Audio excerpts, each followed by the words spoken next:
Good morning students.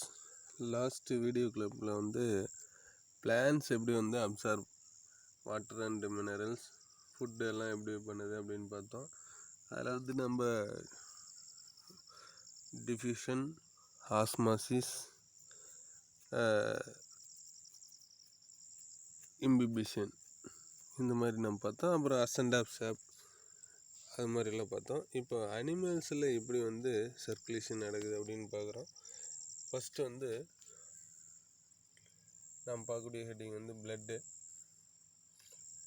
blood is the main circulatory medium. எது மெயினாக இருக்குது?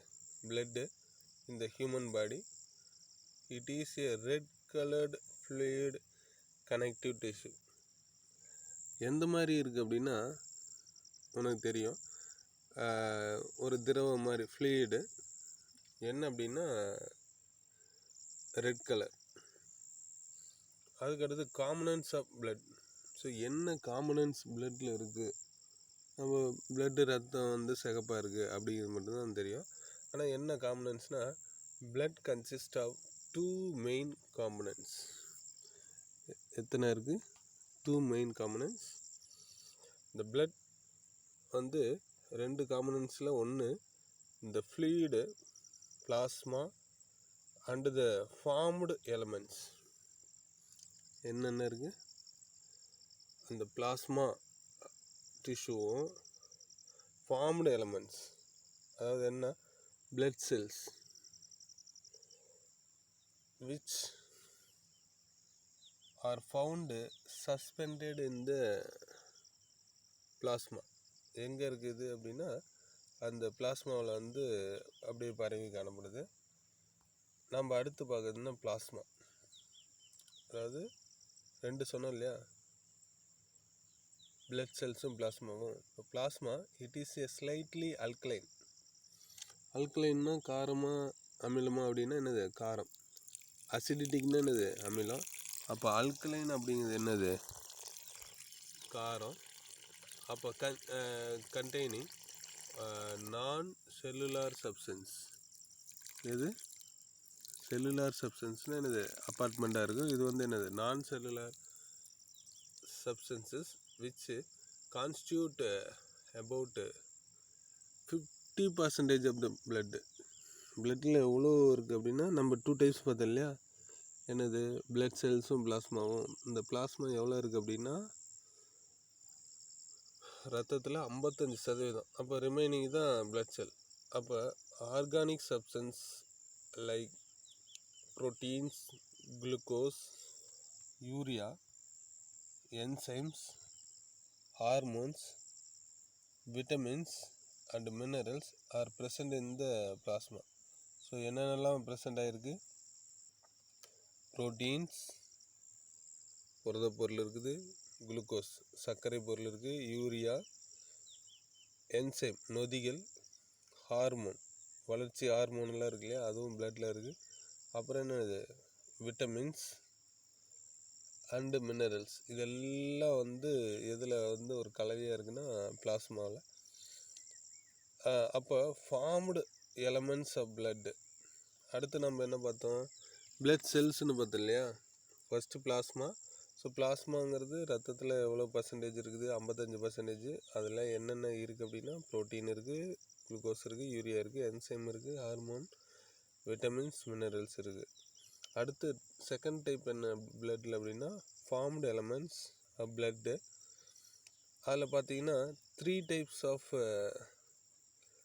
செல்ஸ் இருக்குது. என்னென்ன பிளட் செல்ஸ்னால் ஆர்பிசி அப்படிங்கிறது, டபிள்யூபிசி, அப்புறம் பிளட் பிளேட்லெட்ஸ், அதாவது ரெட் பிளட் கார்பஸ்கிள்ஸ், அதாவது ஆர்பிசி ரெட் பிளட் செல்ஸ்ன்னு சொல்லுவோம். R erythrocytes. எரித்ரோசைட்ஸ் அப்படிங்கிறது என்ன கலர் அப்படின்னா ரெட்டு. அதுக்கடுத்து ஒயிட் பிளட் கார்பஸ்கிள்ஸ், அதாவது ஒயிட் பிளட் செல்ஸ்ன்னு சொல்லக்கூடிய டபிள்யூபிசி ஆர் லியூகோசைட்ஸ். இது இரத்த வெள்ளை அணுக்கள். அடுத்து பிளட் பிளேட்லெட்ஸ் ஆர் த்ரோம்போசைட்ஸ். அப்போ ஃபார்ம்டு எலமெண்ட்டை 3 டைப் இருக்குது. என்னென்ன? ஆர்பிசி, டபிள்யூபிசி, அப்புறம் என்னது பிளட் பிளேட்லெட்ஸ். ஃபஸ்ட்டு ஆர்பிசி, அதாவது ரெட் பிளட் கர்பசில்ஸ், அதாவது எரித்ரோசைட்ஸ், இரத்த சிகப்பணுக்கள். இந்த இரத்த சிவப்பணுக்கள் என்ன, they are the most abundant cells in the human body. அதிகமாக எது இருக்குது அப்படின்னா அந்த RBC. RBCs are formed in the bone marrow. Bone மேரோன்னு இந்த எலும்பு மஜ்ஜைன்னு சொல்லுவோம் இல்லையா, அந்த எலும்பு மஜ்ஜையிலேருந்து தான் உருவாகுது. இந்த ஆர்பிசிஸ் இம்பார்ட் ரெட் கலர். என்ன கலரு?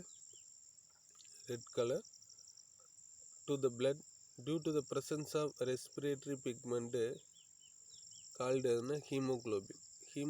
ஹீம்னாவே ரத்தம், ரெட் கலரு.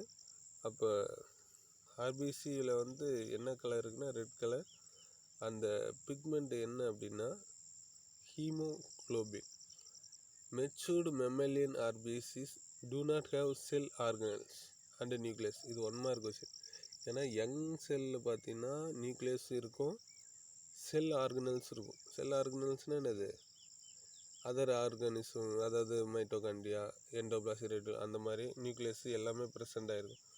ஆனால் mature cell, mature mammalian RBC do not have cell ஆர்கனல்ஸும் இருக்காது, நியூக்ளியஸும் இருக்காது. உட்கருன்னு சொல்லுவோம் இல்லையா, நியூக்ளியஸ்.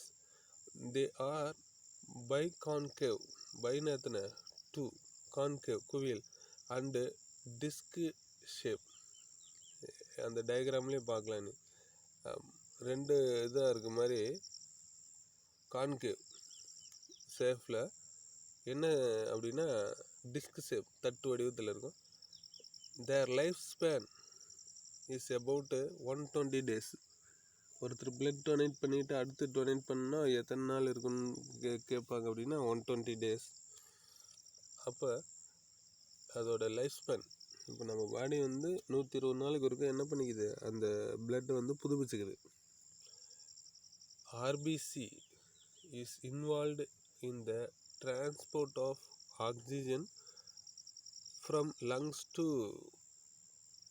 டிஷ்யூஸ். என்ன அப்படின்னா சுத்த ரத்தம்னு சொல்லக்கூடிய இந்த பிளட் எங்கே இருந்து கொண்டு வருதுன்னா நுரையீரலேருந்து எல்லா பாடிக்கும், எல்லா டிஷ்யூக்கும் எடுத்துன்னு போகிறது யார் அப்படின்னா இந்த பிளட் செல்ஸ் தான். அதாவது ஆக்சிஜனேட்டட் பிளட் அப்படின்னு சுத்த ரத்தம்னு சொல்லக்கூடியது.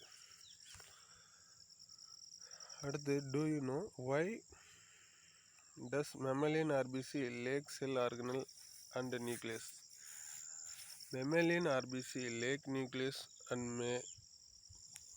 makes the cells biconcave and increase surface area for என்னன்னா ஆக்சிஜன் பைண்டிங். என்ன கண்டெய்னிங் இருக்கு? ஆக்சிஜன்.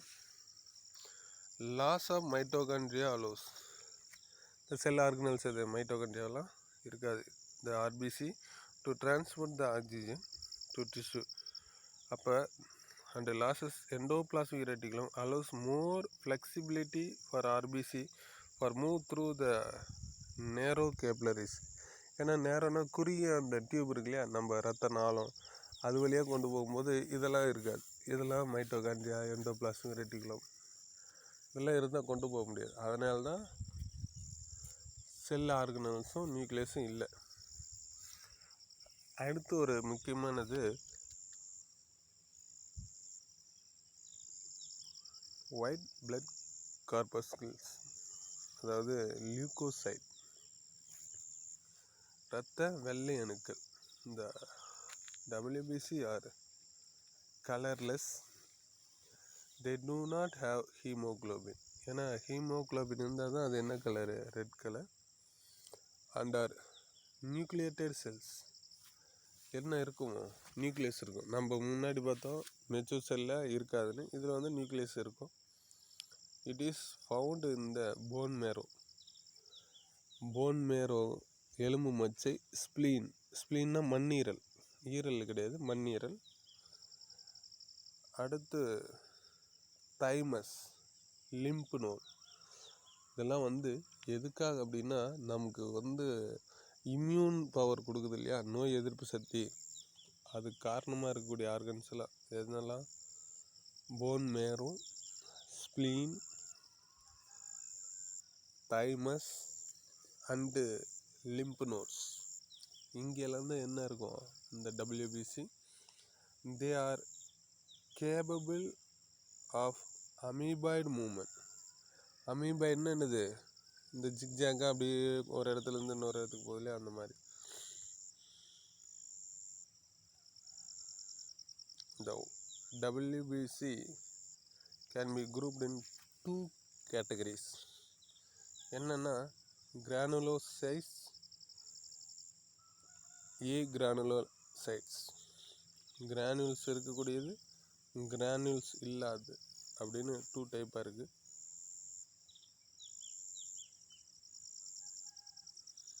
ஃபஸ்ட்டு கிரானுலோசைட்ஸ், அதாவது இந்த கண்டெயின் கிரானியூல்ஸ், சொன்னோம் இல்லையா, கிரானியூல் இருக்கக்கூடியது. இந்த டயக்ராம்லேயே பார்க்கலாம். இந்த cytoplasm, the nucleus is irregular. உள்ள டயக்ராம் பார்க்குறீங்க இல்லையா, அது பார்த்தீங்கன்னா ரெகுலராக இருக்காது, ஆர் லோபாக இருக்கும். இந்த granulocytes are 3 types: neutrophils, eosinophils, basophils. என்னென்ன? Neutrophils, eosinophils, basophils. ஃபஸ்ட்டு இந்த டயக்ராமில் பாருங்கள். Neutrophil first, they are large in size and எத்தனை லோப் இருக்கலாம் அந்த நியூக்ளியஸு, நமக்கு இங்கே 3 லோபாக தெரியுது. எவ்வளோ வரைக்கும் இருக்கலாம்னா have 2 to 7 lobed nucleus. These corpuscles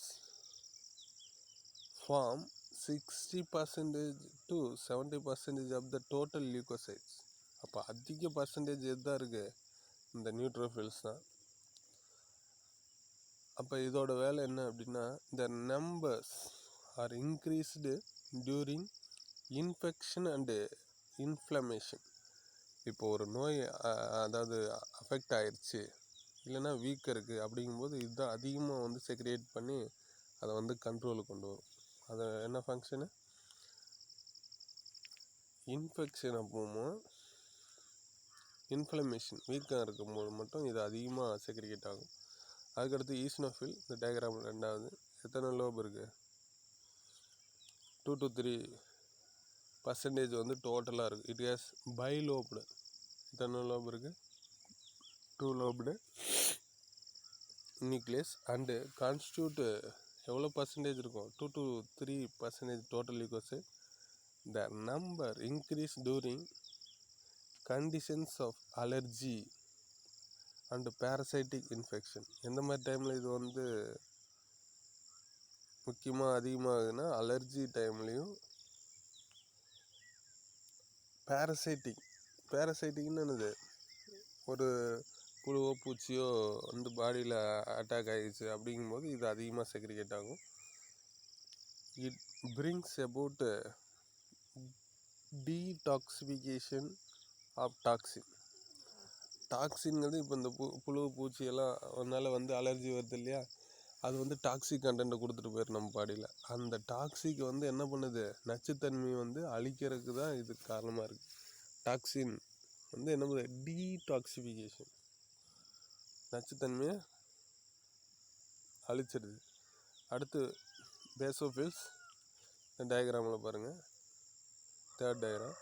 அப்போ basophils have lobed nucleus. They form 0.5 to 1% of the total leukocyte. அப்போ இருக்குல்லையே அதிகமாக இது நியூட்ரோஃபில்ஸ் தான். அடுத்து இருக்கக்கூடியது ஈசினோஃபில். ரொம்ப லிட்டில் அமௌண்ட் இதுன்னா basophils. Of the total leukocytes they release chemicals. எப்போனா during the process of inflammation, அந்த வீக்காக இருக்கும்போது கெமிக்கல்ஸை வந்து ப்ரொடியூஸ் பண்ணுறது யாருன்னா இந்த பேசோஃபில்ஸோட வேலை. அடுத்து கிரானுலோசைட்ஸ், அதாவது கிரானுவல்ஸ் வந்து இருக்காது, are not found in the cytoplasm of the cells. There are 2 types. என்னென்னா லிம்போசைட்ஸ், மோனோசைட்ஸ். இந்த 2 டயக்ராம் பாருங்கள். Lymphocytes, monocytes. First lymphocytes. These are about 20 to 25% of the total leukocytes. They produce antibodies. நமக்கு antibody வந்து எதிர்ப்பு சக்தியை கொடுக்கக்கூடியது யாருன்னா, ஆன்டிபாடிகள் உற்பத்தி பண்ணுறது யாருன்னா, during bacterial and viral infection அப்போ உருவாகிறது யாருன்னா இந்த லிம்போசைட்ஸ் தான். அடுத்து மோனோசைட்ஸ். மோனோசைட்ஸ் அப்படிங்கிறது they are largest of the leucocyte and are amoeboid in shape. இருக்குல்லையே பெருசு லியூக்கோசைட்டில்.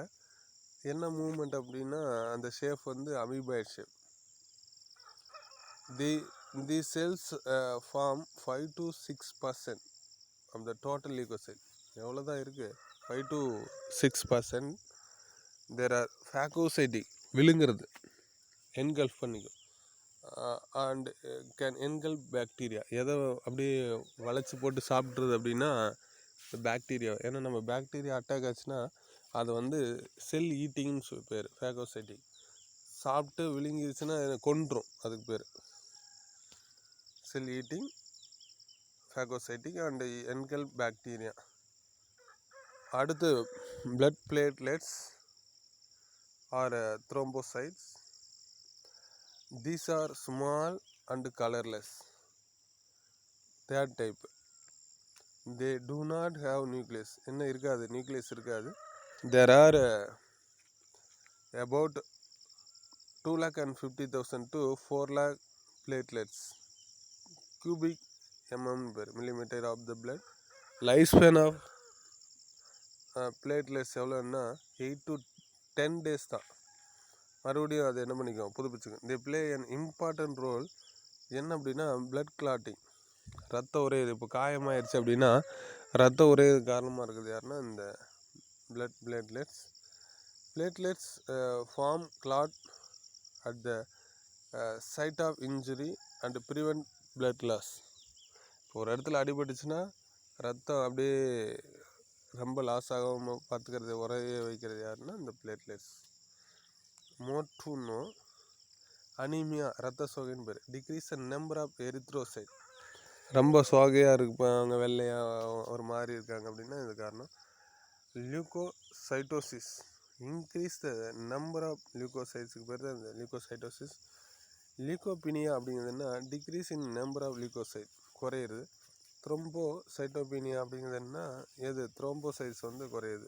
Degrees in the number of thrombocytes. அடுத்து முக்கியமானது ஃபங்க்ஷன்ஸ் ஆஃப் பிளட். பிளட்டோட என்ன பணி, ஃபங்க்ஷன் என்ன அப்படின்னா டிரான்ஸ்போர்ட் த ரெஸ்பிரேட்டரி கேஸஸ். நல்ல ரத்தத்தையெல்லாம் எல்லா பக்கத்துக்கும் எடுத்துகிட்டு போய் வருது. அதே மாதிரி கெட்ட ரத்தத்தையெல்லாம் எல்லா பக்கம்லேருந்து எடுத்துகிட்டு வந்து கொடுத்து பியூரிஃபை பண்ணுறது. இதுதான் மெயின் ரோல். அப்போ நல்ல ரத்தங்கிறது O2 கண்டெய்னிங், கெட்ட ரத்தங்கிறது CO2 containing. Transport the digested food material to the different body cells. எங்கேருந்து எங்கே? ஒரு இடத்துலேருந்து ஒரு இடத்துக்கு. டைஜஸ்டட் ஃபுட்டுங்கிற பேர் என்னென்னா எனர்ஜி எடுத்துகிட்டு போகிறது. அடுத்து டிரான்ஸ்போர்ட் த ஹார்மோன் வளருக்கு தேவையான ஹார்மோன் எடுத்துகிட்டு போகிறது இந்த பிளட்டு தான். Transport the nitrogenous excretory products like ammonia, urea, uric acid. இந்த வேஸ்ட்டுலாம் வருது இல்லையா அனிமல்ஸில், அது எடுத்துகிட்டு போகிறது யார் அப்படின்னா அந்த பிளட் தான். It is involve in production of the body and defence against diseases. எதுக்கு? பாதுகாப்பு, பாடிக்கு பாதுகாப்பு. அப்புறம் என்னது? நோய்க்கு எதிர்ப்பு சக்தியாகவும் இருக்குது. It act as buffer and also helps the in regulation of pH and body temperature. நம்ம பாடி வந்து அமிலத்தன்மை காரத்தன்மை அதிகமாகாமல் மெயின்டைன் பண்ணுறதும், அதே மாதிரி பாடி டெம்பரேச்சர் வந்து கண்ட்ரோல் கொண்டு வரதும் யாருன்னா இந்த பிளட்டு தான். It maintain proper water balance இந்த பாடி. அதனால தான் தண்ணி அதிகமாக குடிக்க சொல்கிறாங்க. பேலன்ஸ், வாட்டர் பேலன்ஸ் இருந்தால் தான் pH கரெக்டாக இருக்கும். ஸோ எல்லாத்துக்கும் என்னது ரெஸ்பிரேட்டரி கேஸஸ் ஆக்சிஜன் CO2 எடுத்துகிட்டு போகிறது தான், டைஜஸ்டட் ஃபுட் மெட்டீரியல் கொண்டு போகிறது தான், ஹார்மோன்ஸ் எடுத்துகிட்டு போகிறது, waste product ammonia, urea, uric acid எல்லாம் எடுத்துகிட்டு போகிறது தான். அதே மாதிரி நோய் எதிர்ப்பு சக்தியை கொடுக்கறது பிளட்டு தான். அதே மாதிரி பஃபர் சொல்யூஷன்னா pH லெவல், அதாவது 7 1லேருந்து 14 வரைக்கும் இருக்கும் pH.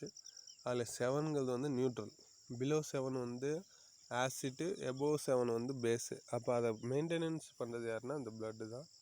டெம்பரேச்சரையும் கண்ட்ரோல் கொண்டு வருது. அதே மாதிரி வாட்ரு பேலன்ஸ் யாருன்னா இந்த பிளட்டு தான். ஓகே, நெக்ஸ்ட் டாபிக் வந்து நம்ம அடுத்த கிளாஸில் பார்த்துக்கலாம்.